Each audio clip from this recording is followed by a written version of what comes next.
Pernell Roberts, the man the world knew as Adam Cartwright on Bonanza, was a truly gifted actor. But behind the scenes, he was a man who refused to be silenced, even when it made him unpopular. Behind that charming smile and steady voice was a man of unshakable conviction, especially about the people he worked with. While most actors in Hollywood play the game and keep their dislikes private, Pernell did the exact opposite. He openly revealed there were certain actors he simply could not stand. People who grated on his nerves, clashed with his core values, or showed him a stunning lack of respect. Today, we're pulling back the curtain.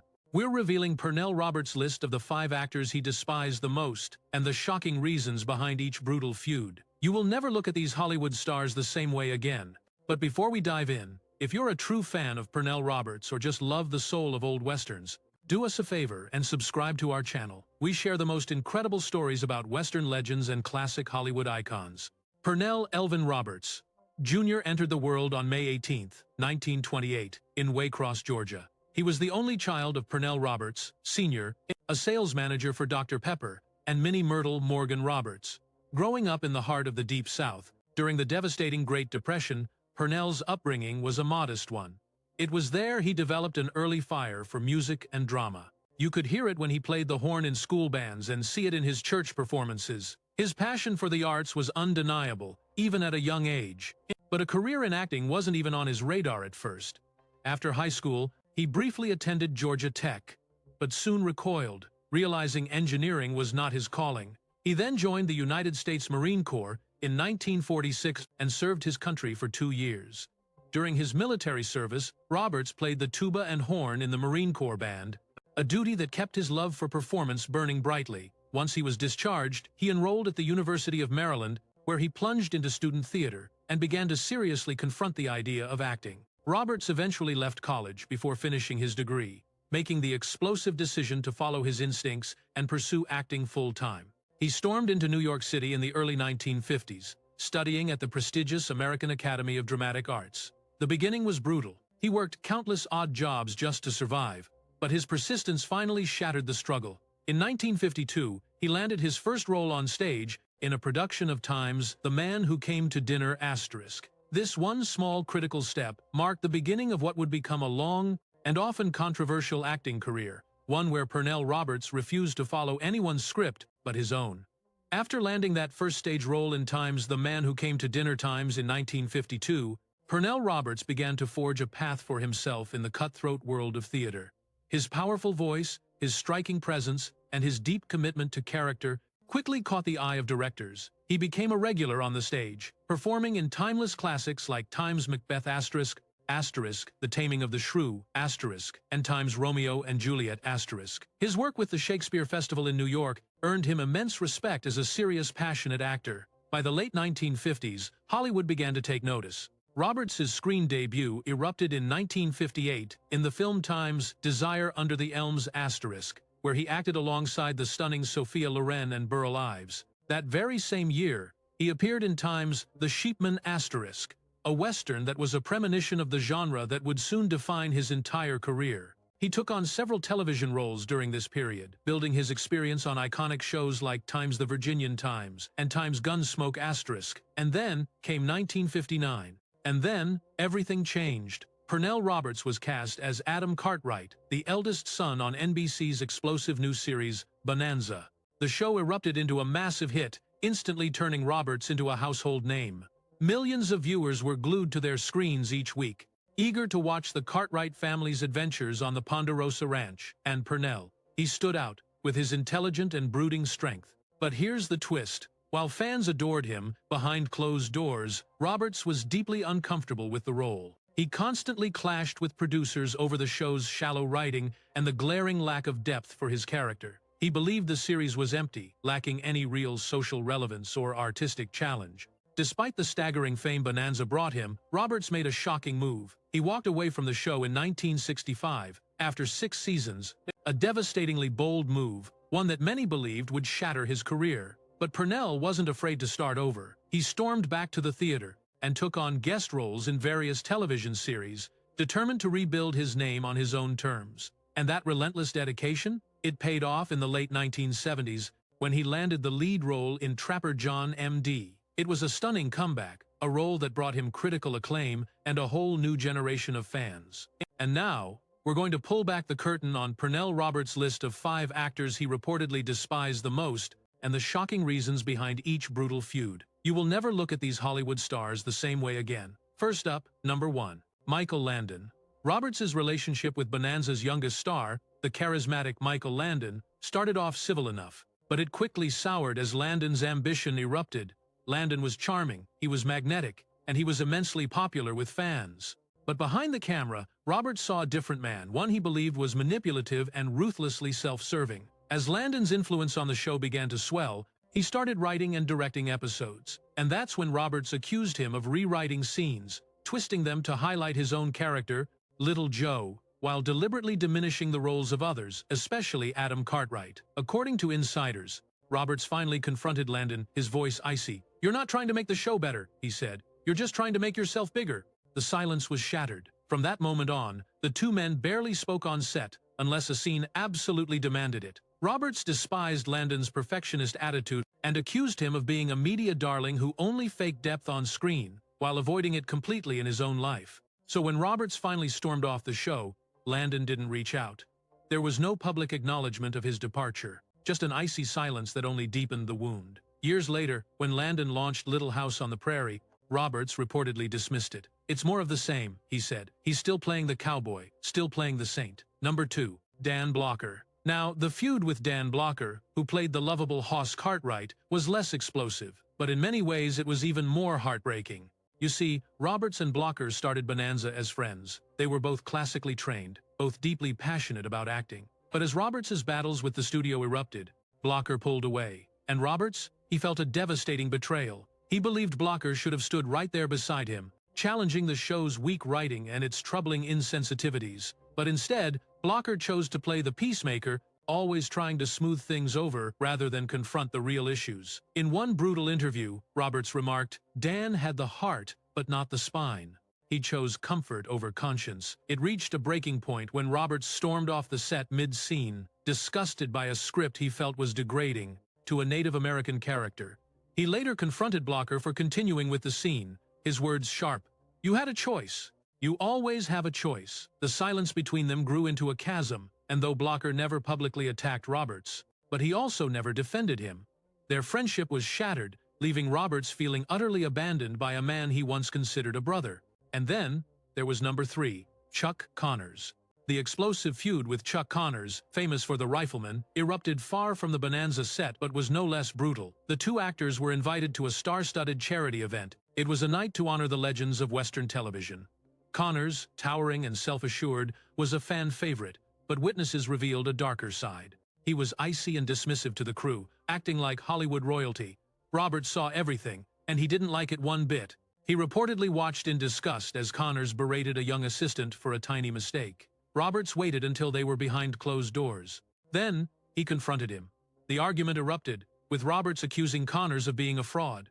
Connors fired back with a devastating blow, claiming Roberts was just a bitter quitter who couldn't handle success. The silence that followed was permanent. They never spoke again. In private, Roberts would dismiss Connors with a scathing phrase, "All hat, no soul." He recoiled at what Connors represented, a man who cared more about his image than the people he stepped on. Number 4. Lorne Greene. The most well-known and emotionally devastating feud of Pernell Roberts' life was with Lorne Greene, the man who played his on-screen father, Ben Cartwright.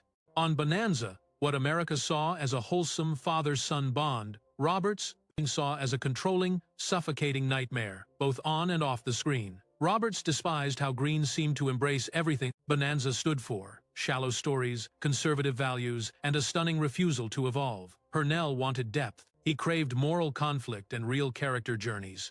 But Greene, ever the company man, towed the line with the producers. Roberts saw this as a brutal betrayal of his art. What started as a creative divide soon erupted into something deeply personal. Roberts was convinced Greene saw him as a threat, an actor who dared to question scripts and challenge directors, who refused to just smile for the camera. Their icy tension simmered throughout Roberts' entire 4-season run on the show. He believed Greene held too much power, and he hated seeing the other cast members, especially the younger ones, follow Greene like disciples. Roberts finally hit his breaking point in 1965, storming away from Bonanza's fame and a massive paycheck.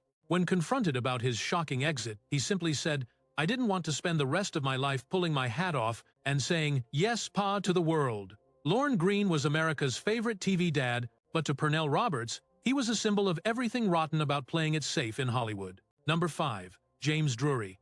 The stoic star of The Virginian was another actor who clashed with Roberts, but this time over deeper issues. Not acting, but politics and ethics. Roberts was a vocal opponent of racism, the Vietnam War, and Hollywood's habit of silencing anyone who dared to speak out.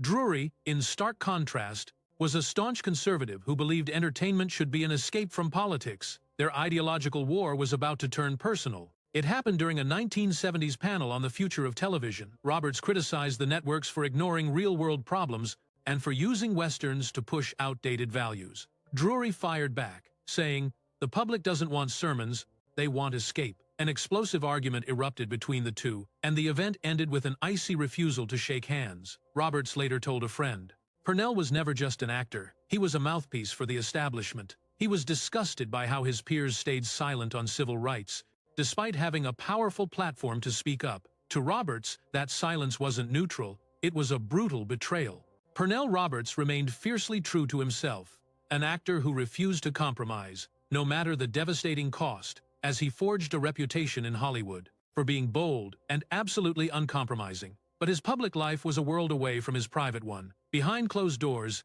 he confronted deep emotional struggles, especially when it came to marriage and being a father. He was married a stunning 4 times, and each relationship was its own battlefield. His first marriage was in 1951 to Vera Mori, a brilliant professor and theater expert. From that union came his one son, Jonathan Christopher Roberts. Pernell loved his son deeply, but his exploding career and a restless soul made it almost impossible for him to stay anchored in family life. His marriage to Vera shattered, ending in divorce in 1959. And although he stayed connected to his son, the relationship was constantly strained by a painful distance and an icy emotional disconnect. Roberts's next 2 marriages, to Judith Anna Lebrecq and then Karina Kay, also erupted into divorce. Those close to him revealed Pernell was a man who craved personal freedom, and he struggled profoundly with emotional intimacy.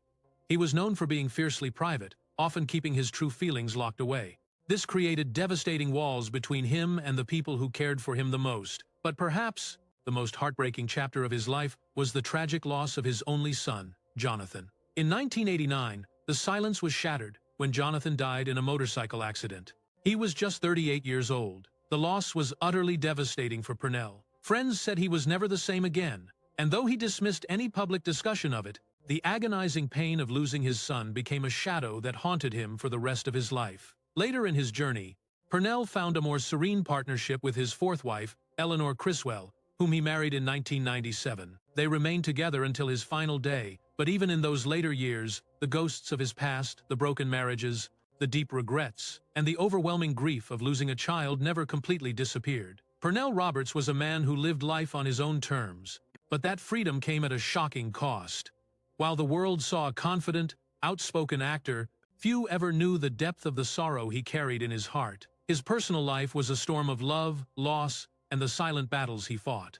Long after the cameras stopped rolling, Pernell Roberts spent his later years living a much quieter life, far from the blinding lights of Hollywood. After he stormed away from Bonanza at the absolute height of its success, he kept acting in television and theater, but always on his terms. In the 1980s, he found explosive new fame with the medical drama Trapper John M.D., where he commanded the title role and captivated a new generation of fans. But even as the spotlight began to dim, Roberts remained true to himself, fiercely private, deeply thoughtful, and absolutely unwilling to compromise his beliefs. In his final years, Pernell stepped away from public life entirely. He dismissed fan conventions and gave very few interviews. Instead, he focused on his personal passions, like music, his fight for social justice, and spending time with those closest to him. But behind the scenes, a brutal battle was raging. He had been fighting cancer. On January 24, 2010, Pernell Roberts passed away at his home in Malibu, California, at the age of 81.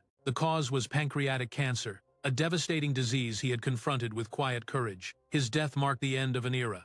He was the last surviving member of the original Bonanza cast, a stunning fact, considering Pernell never chased fame for a single day, or ever cared for Hollywood's political games. His impact on television was simply undeniable. He was a true trailblazer, He was a man who dared to walk away from a hit show, convinced it was hollow. He confronted the brutal social and racial issues of his time. He did this long before it was fashionable, and he never stopped fighting for more meaningful, honest roles, not just for himself, but for everyone. Fans remember him not just as the strong, silent Adam Cartwright, but as a man of stunning conviction and courage. His legacy isn't just etched in the roles he played, it's forged in the stands he took, the explosive risks he dared to make, and it's in the message he left behind, that sometimes walking away is the bravest thing you can possibly do. Pernell Roberts may be gone, but his voice, both on-screen and off, still echoes. It resonates through the hearts of those who admired his work and respected his unwavering principles. When Pernell Roberts died, he left behind more than just memories. He left an estimated fortune of $10 million. Most would see that as the ultimate success. A lifetime of hard work in Hollywood finally paying off. But for Pernell, the money was never the point. Fame was a hollow prize. The paychecks didn't impress him. Not even when Bonanza made him one of the highest-paid actors of the 1960s, earning a stunning $10,000 per episode. He remained quietly restless, searching for something deeper while the world was blinded by the glitz of his television career. Behind closed doors, Pernell wrestled with a devastating truth. He despised how the industry twisted art into a product. It shattered heartfelt performances, turning them into nothing more than marketable content. He didn't want to be a celebrity. He wanted to be a man with purpose. And yet, for a time, he played the game. He wore the costume. He hit his marks and watched the checks roll in.